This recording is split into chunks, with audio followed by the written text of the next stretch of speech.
সাবেক আইজিপি বেনজির আহমেদের অপরাধ দুর্নীতির সহযোগী হিসেবে 10 জন উচ্চপদস্থ পুলিশ কর্মকর্তার নাম প্রকাশ করেছে ভারতীয় একটি গণমাধ্যম।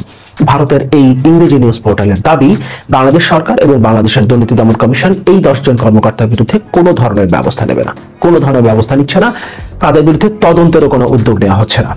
কেবলমাত্র বেনজির আহমেদ পর্যন্তই দুর্নীতি দমন কমিশন এই তদন্তটা সীমাবদ্ধ রাখতে চায়। যে 10 জন পুলিশ কর্মকর্তার নাম উঠে এসছে বেনজির আহমেদের এই অপরাধ জগতের সহযোগী হিসেবে, তাদের মধ্যে বেশিরভাগই এখনো পুলিশ বাহিনীতে কর্মকর্তা এবং পুলিশের সর্বোচ্চ পর্যায়ে তারা আছেন, পুলিশের শীর্ষ অফিসার তারা। এবং তাদের বিরুদ্ধে যদি এখন সরকার কোনো ব্যবস্থা নেয়, দুর্নীতি দমন কমিশন যদি তাদের বিরুদ্ধে তদন্ত করতে শুরু করে, তাহলে তারা অনেকেই হয়তো বা মুখ খুলতে শুরু করবেন। তাদের প্রকৃত নির্দেশদাতা, তাদের মদদে আসলে বেনজির আহমেদরা এরকম একটা সিন্ডিকেট তৈরি করতে পারে।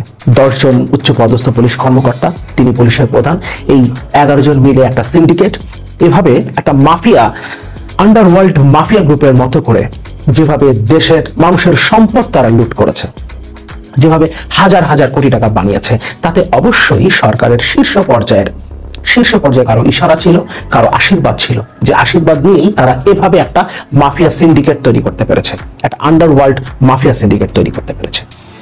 সুতরাং এই মানুষগুলোর বিরুদ্ধে যদি আপনি তদন্ত করতে চান, তাহলে সেই নামগুলো সামনে চলে আসতে পারে এবং সরকারের একদম শীর্ষ পর্যায়ের সহযোগিতা ছাড়া বেনজির আহমেদ এইভাবে তার সাম্রাজ্য তৈরি করতে পারেন নাই।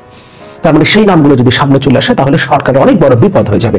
একই কারণে বেনজির আহমেদকে দেশ থেকে পালিয়ে যেতে দেওয়া হয়েছে। কারণ 4 মে বেনজির আহমেদ তার পুরো পরিবার নিয়ে সিঙ্গাপুর চলে গেছেন। এরপর অনেকে বলছে সিঙ্গাপুর থেকে তিনি দুবাইতে গেছেন, কিন্তু তিনি দেশে নাই। তিনি 4 মে দেশ থেকে চলে গেছেন, পালিয়ে গেছেন পুরো পরিবার নিয়ে। অথচ 23 এপ্রিল তার বিরুদ্ধে তদন্ত কমিটি গঠন করা হয়েছে। তার মানে এই 11 দিন তাকে কি নজরদারিতে রাখা হয় নাই? কিংবা আরো 1 মাস পর, অর্থাৎ 4 মেতে তিনি চলে গেছেন, তারপর আরো 1 মাস পর যখন স্বরাষ্ট্রমন্ত্রীকে জিজ্ঞেস করা হচ্ছে বেনজির আহমেদ কোথায়, বেনজির আহমেদকে পালিয়ে গেছেন, তিনি বলছেন এই ব্যাপারে আমার কাছে তথ্য নাই। তাহলে স্বরাষ্ট্রমন্ত্রী আসলে আছেন কি করতে? তিনি আসলে জানতেও চান না, স্বরাষ্ট্রমন্ত্রী জানতেও চান না যে বেনজির আহমেদকে কোথায় পালিয়ে যাবার সুযোগ দেয়া হয়েছে, কোথায় পালিয়ে যেতে দেয়া হয়েছে, সেটা তিনি জানতেও চান না। কারণ এটা জানতে গেলে কে তাকে পালিয়ে যেতে সাহায্য করলো সেই নামটাও তো আবার জানতে হয়, সেগুলো জানতেও আসলে তারা ভয় পান। এই কারণেই স্বরাষ্ট্রমন্ত্রী এটা জানতেও চান না। আমরা একটু 10 জন পুলিশ অফিসারের নাম দেখে নেই, কাদের বিরুদ্ধে অ্যালিগেশনটা আসছে।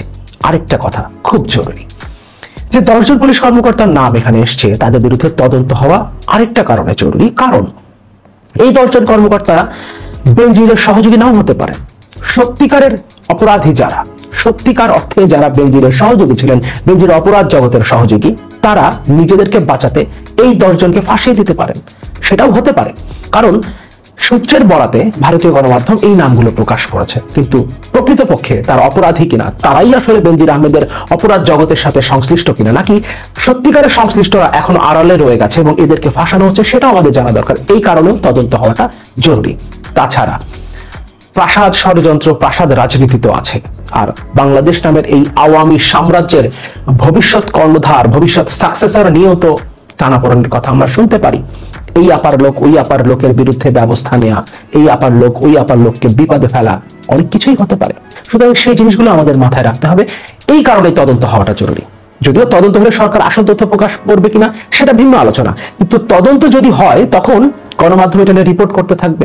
যাদের বিরুদ্ধে তদন্ত হচ্ছে তারা গণমাধ্যমে কিছু কথা বলবে, নিজেরা কিছু কথা বলবে, সেগুলো আমাদের সামনে আসবে এবং সরকার যে অংশটা আড়াল করতে চাইবে, আমরা তখন খুব সহজেই সেই অংশটা ধরে ফেলতে পারবো এবং আমরা মিলিয়ে নিতে পারবো সত্যিটা কি, আমরা বুঝে নিতে পারবো, আমরা সেন্স করতে পারবো। এই কারণে তদন্তটা হওয়া জরুরি। আমি একটু 10 জন কর্মকর্তার নামগুলো আগে দেখে নিই, তারপর পুরো রিপোর্টটা পড়বো। ইংরেজিতে রিপোর্টটা আছে, আমি ইংরেজিতে পড়বো এবং বাংলায় সহজে এটা বুঝে নেবার চেষ্টা করব। পুরো রিপোর্টটা এই কারণে পড়া জরুরি, কারণ এখানে যে 10 জন কর্মকর্তার কথা বলা হয়েছে, তাদের মধ্যে একজন কর্মকর্তা কিভাবে বেনজির আহমেদকে সহযোগিতা করতেন, কিভাবে বেনজির আহমেদের হয়ে তিনি পুলিশের মধ্যে ট্রান্সফারের টাকাগুলো তিনি সংরক্ষণ করতেন, সেগুলো তিনি তার বাড়িতে কিভাবে একটা ব্যাংকের ভল্ট সংরক্ষণ করতেন, কিভাবে সেগুলোর হিসেব রাখা হতো, সবকিছুই এই রিপোর্টে উল্লেখ করা হয়েছে। পাশাপাশি স্পেসিফিক ভাবে 10 জনের নাম উল্লেখ করা হয়েছে, সেই নামগুলো আমরা আগে দেখে নিই। However, Ahmed's alleged corrupt practices were fathered by a select group of 8 to 10 senior officers who served under him in different capacities. One of the most notorious is Masrood Rahman of the 20th batch of the Bangladesh Civil Service. Rahman, who is also known as Mullah Masood or Media Masood, now serves as additional DIG at the Sharda Police Academy. এই মুহূর্তে এই Masud Rahman additional DIG হিসেবে Sarada police একাডেমিতে কাজ করছেন। তিনি 20তম ব্যাচের BCS কর্মকর্তা এবং শুরুতেই বলা হচ্ছে 8 থেকে 10 জনের একটা গ্রুপ ছিল, পুলিশের শীর্ষ কর্মকর্তাদের একটা গ্রুপ, যাদেরকে নিয়েই বেনজির আহমেদ তার এই অপরাধ জগৎটা পরিচালনা করতেন। বাকি নামগুলো আমরা একটু দেখি। The other officers who have come under the ACC Anti-Corruption Commission's scanner include informer Cox's Bazar Superintendent of Police B.M. Masood, Dhaka Metropolitan Police Deputy Commissioner Masood Alam, Additional IG Lutfur Kabir, 15th BCS batch, Khulna SP SM Shafiullah, 24th BCS batch, Mahbub Hassan SP Khulna, 24th BCS batch, Mohiuddin Faruqi, 22nd BCS batch, and former RAB officer Alamgir Kabir, Additional Deputy IG, Additional IG Aisha Siddiqa, 24th batch, and Ariful Haq, Additional IG, 24th BCS batch. এখানে দেখা যাচ্ছে বেশিরভাগই 24th BCS ব্যাচের সদস্য। অনেক senior অফিসারও আছেন, 15th ব্যাচের আছেন, 22nd ব্যাচের আছেন, এবং এখানে আলাদা করে একজনের নাম বলা হয়েছে মাসুদ রহমান। তিনি অনেকভাবেই আসলে বেনজির আহমেদকে সার্ভ করেছেন। এই রিপোর্ট অনুযায়ী আমি আবার বলছি, এই রিপোর্ট অনুযায়ী এমন হতে পারে তাদেরকে ফাঁসানো হচ্ছে, এটাও হতে পারে। এই কারণে আমরা চাই এই 10 জনের বিরুদ্ধে তদন্ত হোক, তাহলে আমরা বুঝতে পারবো সত্যি সত্যি তারাই দায়ী নাকি তাদেরকে ফাঁসানো হচ্ছে। রিপোর্টটা একটু দেখি। 8 to 10 Bangladesh police officers fed former IG Benazir Ahmed's corrupt ways, sources allege.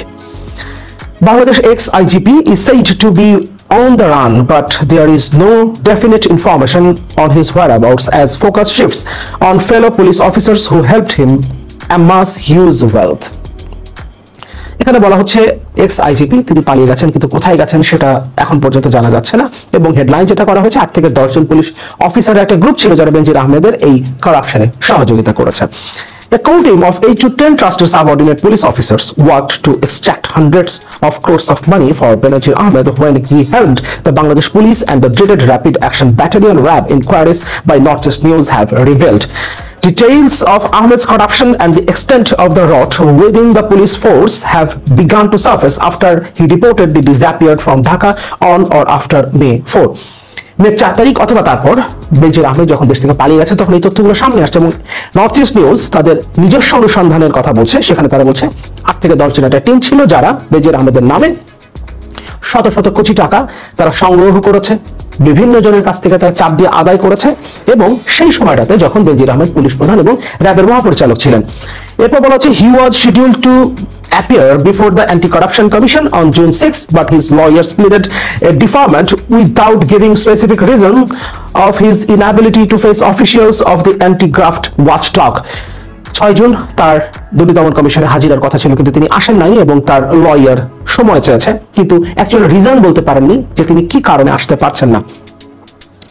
এরপর বলা হচ্ছে আমেরিকান ম্যাগনিসকি স্যাংশন যেহেতু আছে বেনজির আহমেদের বিরুদ্ধে, সুতরাং তিনি কোথায় পালিয়ে গেছেন সেটা নিয়েও আসলে এক ধরনের ধোঁয়াশা আছে, কারণ অনেক দেশেই তিনি যেতে পারবেন না, সেই দেশে তিনি টাকা খরচ করতে পারবেন না, টাকা তুলতে পারবেন না, সুতরাং তিনি আসলে কোথায় গেছেন এটা নিয়ে এক ধরনের ধোঁয়াশা আছে। এবং এখানে পরিষ্কারভাবে নর্থ ইস্ট নিউজ বলছে with clandestine support from the ruling Awami League of Prime Minister Sheikh Hasina, তিনি যে পালিয়ে যেতে পেরেছেন সেটা প্রাইম মিনিস্টার শেখ হাসিনার দল আওয়ামী লীগের সহযোগিতায়, আওয়ামী লীগের ছত্রছায়ায় থেকেই।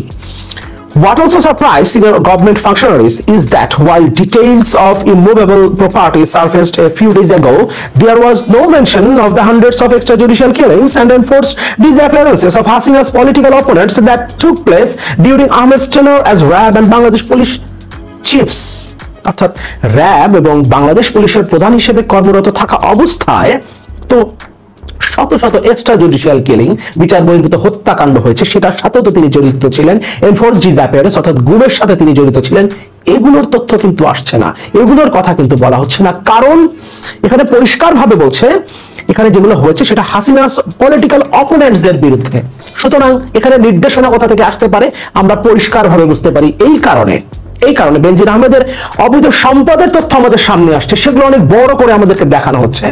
আমরা ভুলে যাচ্ছি এই বেনজির আহমেদ যখন পুলিশের প্রধান ছিলেন কিংবা র্যাবের মহাপরিচালক ছিলেন তখন কি পরিমাণ শত শত এক্সট্রা জুডিশিয়াল কিলিং এবং এনফোর্সড ডিসঅ্যাপিয়ারেন্স হয়েছে, অর্থাৎ বিচার বহির্ভূত হত্যাকাণ্ড এবং গুম হয়েছে। সেগুলো আমাদের সামনে আসছে না। এমনকি এই কারণে তো বেনজির আহমেদের বিরুদ্ধে মার্কিন যুক্তরাষ্ট্র নিষেধাজ্ঞা পর্যন্ত দিয়েছে, মানবতা বিরোধী কর্মকাণ্ডে যুক্ত থাকার অপরাধে, মানবতা বিরোধী অপরাধে যুক্ত থাকার অপরাধে। However, Ahmed's alleged corrupt practices were furthered by a select group of 8 to 10 senior officers, যেটা শুরুতে বলছিলাম। এরপর বলছে মাসুদ রহমান কি করতেন, bribes would be paid to Masood for every posting and transfer, প্রত্যেকটা পোস্টিং এবং ট্রান্সফারের জন্য মাসুদকে ব্রাইব দেওয়া হতো, ঘুষ দেওয়া হতো। Official said, adding that he maintained a banknote counting machine and 2 vaults at his official residence in Dhaka. Banknote counting যে মেশিন আমরা ব্যাংকে গেলে দেখতে পাই, এরকম একটা মেশিন তিনি রাখতেন এবং তার বাসায় দুটো, তার অফিশিয়াল রেসিডেন্সে দুটো ভল্ট ছিল, ব্যাংকের যেমন ভল্ট থাকে সেরকম টাকা রাখার দুটো ভল্ট ছিল। He also led a group of police officers who allegedly threw around their weight to effect land grabs at prime locations across Dhaka.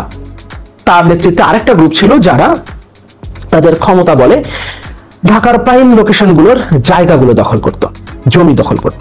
The other officers who have come under the anti-corruption commission scanner, আমি সেই নামগুলো পড়েছি, তাদের মধ্যে বেশিরভাগই 24th BCS ব্যাচের ছিল, কেউ কারো সিনিয়র ছিলেন 15 ব্যাচ এবং 22nd ব্যাচেরও ছিলেন। While Bangladesh government sources said that the Anti-Corruption Commission might consider taking a closer look at these officers for their alleged corrupt practices at an appropriate time, the focus will remain on Benazir Ahmed. এখানে বলা হচ্ছে কোন একটা appropriate টাইমে anti corruption commission এদের দিকে দৃষ্টি দেবে। তার আগ পর্যন্ত তারা শুধুমাত্র বেনজির আহমেদের ব্যাপারেই তদন্ত করতে চায়। কিন্তু আপনি যদি বেনজির আহমেদের বিরুদ্ধে তদন্ত করে সত্যিকার তার অপরাধ দুর্নীতির প্রমাণ যদি আপনি হাজির করতে চান, তাহলে তার সহযোগীদের বিরুদ্ধে তো তদন্ত করতে হবে। তার সহযোগীরাই আপনাকে তার ব্যাপারে সঠিক তথ্য দিতে পারবে। সুতরাং আপনি এটাকে অ্যাভয়েড করে বেনজির আহমেদের ব্যাপারে তদন্ত করছেন এটা বলে আসলে আপনি ছাড় পাবেন না। তার মানে এখানে সরকার এবং দুর্নীতি দমন কমিশনের আলাদা কোনো মতলব আছে।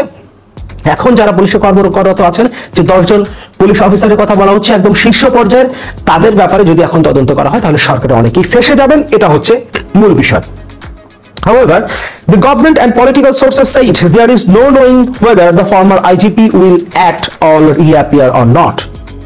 বলা হচ্ছে বেনজির আহমেদ আদৌ আসলে আবারও ফিরে আসবেন কিনা দেশে, সেটা নিয়েও সন্দেহ রয়েছে। Soon after reports appeared on Bangladeshi media about Ahmed's disappearance, unconfirmed reports indicated that he might have fled the country.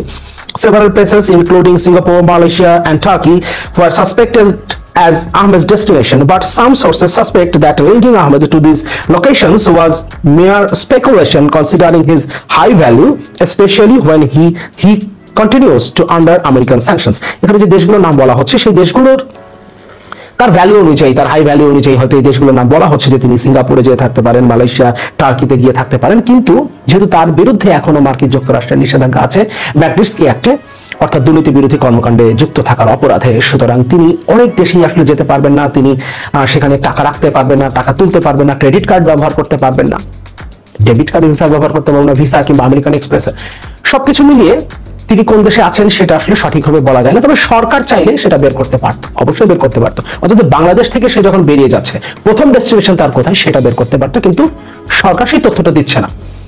ব্যাপারটা এমন নয় যে সরকার জানে না, সরকার বের করতে পারছে না বা সরকার বের করতে চায়নি, ব্যাপারটা সেরকম না। সরকার আসলে এই তথ্যটা দিচ্ছে না, কারণ সরকার জানবে না এটা অন্তত আমি বিশ্বাস করি না। কারণ আমাদের স্বরাষ্ট্র মন্ত্রণালয় এবং স্বরাষ্ট্রমন্ত্রী এতটা অথর্ব এটা অন্তত আমি মনে করি না। আমি যথেষ্ট সম্মান দিয়ে কথা বলতে চাই আমাদের স্বরাষ্ট্রমন্ত্রীকে। আমি মনে করি আমাদের স্বরাষ্ট্রমন্ত্রী এবং স্বরাষ্ট্র মন্ত্রণালয় অত্যন্ত সফল, এবং তারা বেনজির আহমেদ কোথায় আছেন, বেনজির আহমেদ কবে গেছেন, কোন সময় গেছেন, কোন ফ্লাইটে গেছেন, সকল তথ্য তাদের কাছে আছে।